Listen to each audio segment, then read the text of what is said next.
पति। एटीएम तो आप लोगों ने बहुत सारे देखे होंगे, पर क्या कभी कोई चलता फिरता एटीएम देखा है? अरे अरे चौंके मत, मैं बात कर रही हूँ अमित दुबे की। यही तो है हमारे चलते फिरते एटीएम। दुबे परिवार ग्वालियर शहर में रहता है।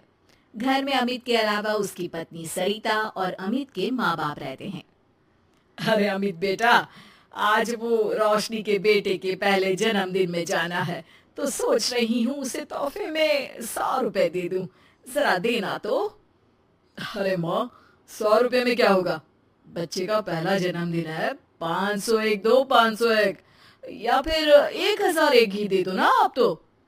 अरे नहीं नहीं बेटा, 501 ही सही रहेगा। माँ तुम टेंशन मत लिया करो, कमा रहा हूँ ना मैं। भगवान की दया से हमारी दुकान काफी बढ़िया चल रही है, इसलिए तुम पैसों की टेंशन मत लिया करो। पर थोड़ी सेविंग्स भी जरूरी है ना। अरे सरिता, आज खर्चा नहीं करेंगे तो क्या मरने के बाद करेंगे?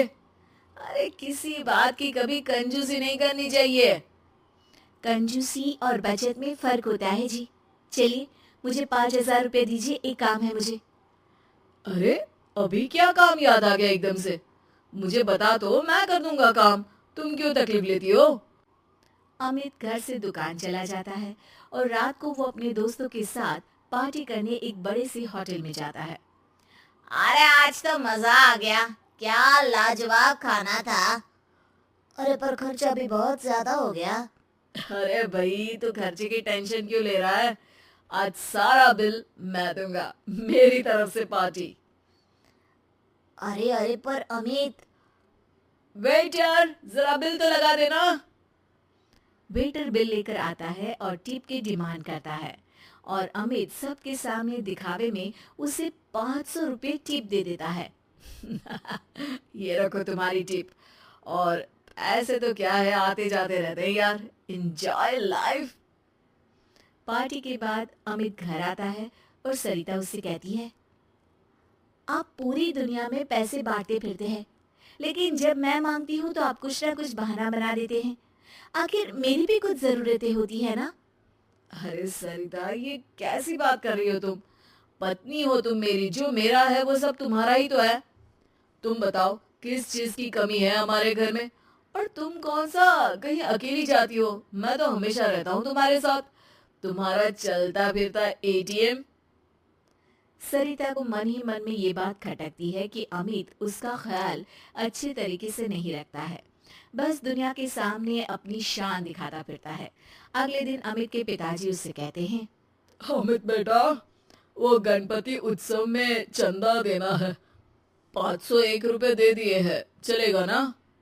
अरे पिताजी, आप मेरी बदनामी करवाएंगे क्या? अरे इतने बड़े आयोजन में सिर्फ 501?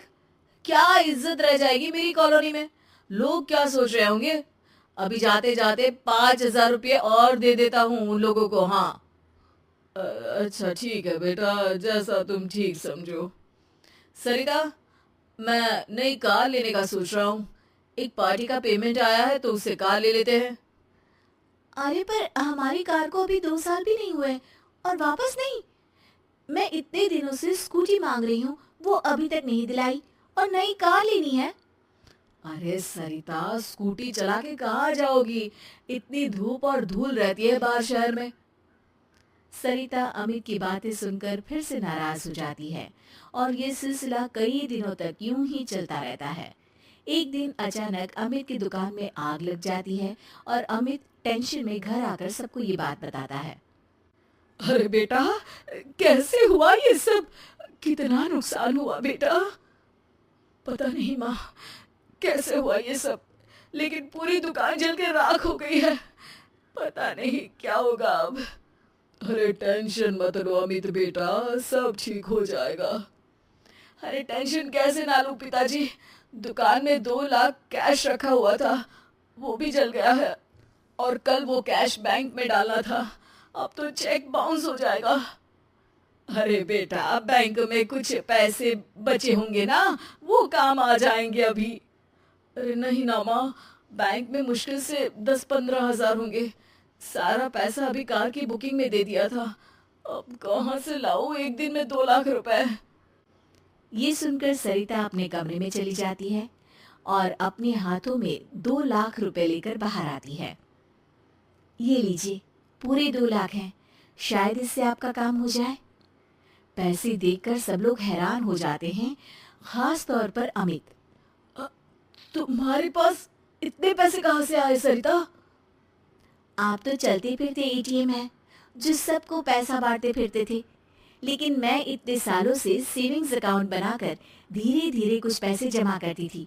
वही सारे पैसे हैं ये सब। हमेशा मैं कहती थी कि कुछ पैसे मुझे दीजिए, लेकिन आपने तो मेरी एक नहीं सुनी। वाह बहू वाह, अमित हमेशा एटीएम की तरह पैसे बहा देता था, लेकिन तुमने बैंक के लॉकर की तरह पैसे अपने पास जमा करके रखे। शाबाश बहू। सरिता की बातें सुनकर अमित को अपनी गलती का एहसास होता है।